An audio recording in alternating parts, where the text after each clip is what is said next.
তীব্র তাপদাহে জনজীবন যখন ওষ্ঠাগত, ঠিক তখনই ধেয়ে আসছে এক ভয়াবহ দুঃসংবাদ। আপনার হাতের স্মার্টফোনটি যে কোনো মুহূর্তে হয়ে যেতে পারে নেটওয়ার্ক শূন্য। আপনি কাউকে কল করতে পারবেন না, ইন্টারনেট চলবে না, এমনকি জরুরি প্রয়োজনে বিকাশ, নগদ বা ডিজিটাল ব্যাংকিং সেবাও বন্ধ হয়ে যেতে পারে। দেশের 18 কোটিরও বেশি মোবাইল গ্রাহক এখন এক চরম ঝুঁকির মুখে। একদিকে ভারতের আদানি বিদ্যুৎ কেন্দ্রে বড় ধরনের কারিগরি ত্রুটি, অন্যদিকে দেশে ভয়াবহ জ্বালানি সংকট। এই দুইয়ের জাতাকলে পরে দেশের টেলিযোগাযোগ ব্যবস্থা এখন খাদের কিনারায় এসে দাঁড়িয়েছে। যে কোনো মুহূর্তে দেশের একটি বড় অংশ ব্ল্যাকআউট বা সম্পূর্ণ নেটওয়ার্ক বিচ্ছিন্ন হয়ে যেতে পারে। পরিস্থিতি কতটা ভয়াবহ তা হয়তো আমরা এখনও আঁচ করতে পারছি না। একদিকে যখন তাপদাহে বিদ্যুতের চাহিদা তুঙ্গে, ঠিক তখনই জাতীয় গ্রিড থেকে হঠাৎ করে উধাও হয়ে গেছে প্রায় 750 থেকে 800 মেগাওয়াট বিদ্যুৎ। আর বিদ্যুতের এই বিশাল ঘাটতি মেটাতে গিয়ে মোবাইল অপারেটরদের প্রতিদিন লাখ লাখ লিটার তেল পুড়িয়ে জেনারেটর চালাতে হচ্ছে। কিন্তু অপারেটররা সাফ জানিয়ে দিয়েছে, এভাবে দিনের পর দিন নেটওয়ার্ক সচল রাখা তাদের পক্ষে আর সম্ভব নয়। কারণ একটি জেনারেটরেরও নির্দিষ্ট ক্ষমতা থাকে, যা টানা লোডশেডিং মোকাবেলায় যথেষ্ট নয়। এই সংকটের শুরুটা হয়েছে ভারতের ঝাড়খণ্ডে অবস্থিত আদানি পাওয়ার প্ল্যান্ট থেকে।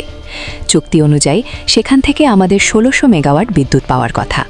কিন্তু গত মঙ্গলবার দিবাগত রাতে আদানি পাওয়ার প্ল্যান্টের একটি ইউনিটে আকস্মিক যান্ত্রিক গোলযোগ দেখা দেয়। ত্রুটি এতটাই গুরুতর ছিল যে তাৎক্ষণিকভাবে ওই ইউনিটের উৎপাদন পুরোপুরি বন্ধ করে দিতে হয়েছে।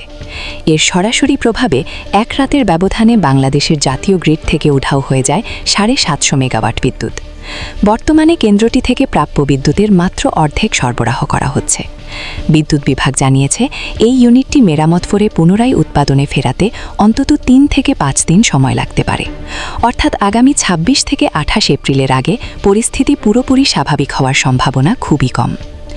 বিদ্যুৎ না থাকলে মোবাইল নেটওয়ার্ক কিভাবে কাজ করবে, এটাই এখন সবচেয়ে বড় প্রশ্ন। দেশের বিভিন্ন প্রান্তে এখন প্রতিদিন গড়ে 5 থেকে 8 ঘন্টা বিদ্যুৎ থাকছে না। মোবাইল টাওয়ারগুলো মূলত বিদ্যুতে চলে। বিদ্যুৎ গেলে কিছুক্ষণের জন্য ব্যাটারি ব্যাকআপ দেয়, এরপর নির্ভর করতে হয় জেনারেটরের ওপর। পরিসংখ্যান বলছে, সারা দেশে মোবাইল নেটওয়ার্ক সচল রাখতে বর্তমানে প্রতিদিন প্রায় 1 লাখ লিটার জ্বালানি তেল পোড়াতে হচ্ছে।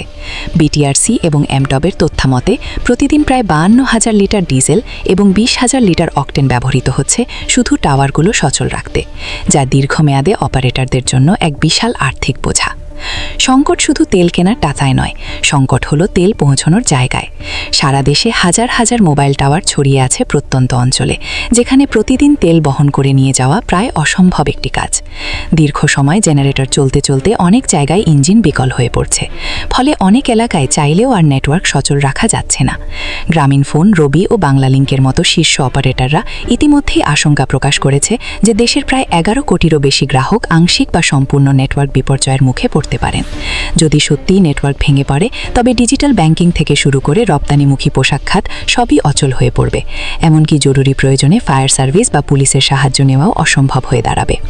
আমরা এক পারফেক্ট স্টর্ম বা মহাবিপর্যয়ের মুখে দাঁড়িয়ে আছি। যদি দ্রুত আদানির কেন্দ্র থেকে বিদ্যুৎ সরবরাহ স্বাভাবিক না হয়, তবে এই যোগাযোগ ব্যবস্থা অচল হওয়া এখন কেবলই সময়ের ব্যাপার। প্রিয় দর্শক, এই ভয়াবহ সংকট নিয়ে আপনার অভিজ্ঞতা কি? আপনার এলাকায় লোডশেডিংয়ের অবস্থা কেমন? আমাদের কমেন্ট বক্সে লিখে জানান। ভিডিওটি গুরুত্বপূর্ণ মনে হলে শেয়ার করতে ভুলবেন না। দেশের সমসাময়িক সব খবরের সঠিক বিশ্লেষণ পেতে আমাদের সাথেই থাকুন। ধন্যবাদ।